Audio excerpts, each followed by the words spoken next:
নদীর পানি মিষ্টি হয় কারণ সমুদ্রকে পানি দিতে থাকে। সমুদ্রের জল লবণাক্ত হয় কারণ সর্বদা পানি নিতে থাকে। ড্রেনের পানি দুর্গন্ধ হয় কারণ এটি সব সময় স্থির থাকে। এটাই জীবন। দিতে থাকলে সবার কাছে মিষ্টি হবেন, নিতে থাকলে তেতো হবেন, আর থেমে থাকলে সবার কাছে অকেজো হয়ে যাবে। জীবন অনিশ্চিত, যেখানে আগামী দিনের কোনো ঠিকানা নেই।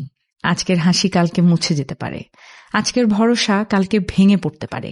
মানুষ ভাবে পরিকল্পনা করলেই সবকিছু নিরাপদ, কিন্তু জীবন তার নিজের নিয়মে চলে।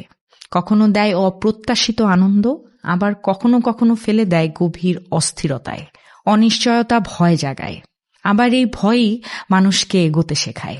কারণ নিশ্চিত হলে জীবন থেমে যেত, এই অনিশ্চয়তাই তাকে চালাতে পারে নতুন পথে। তবুও সত্যি কথা হলো, মানুষ যতই চেষ্টা করুক, জীবনের উপর তার কোনো পূর্ণ নিয়ন্ত্রণ নেই। এটাই জীবন, এবং এটাই জীবনের নির্মম সত্য, অথচ সত্যই সৌন্দর্য। সহজেই ধরা দিতে নেই, কিছুটা দুষ্প্রাপ্য হওয়া ভালো, কথা কম বলা ভালো, দেরি করে মেসেজের রিপ্লাই দেওয়া ভালো, ঘন্টার পর ঘন্টা ফোনের অপেক্ষায় বসে না থেকে হাতের কাজগুলো গুছিয়ে নেওয়া ভালো, আগ বাড়িয়ে রাগ না ভাঙানো ভালো, ছেড়ে যাওয়ার আগে ছেড়ে দেয়া ভালো, অন্যের ব্লক লিস্টে থাকার চেয়ে আগেই ব্লক করে দেয়া ভালো।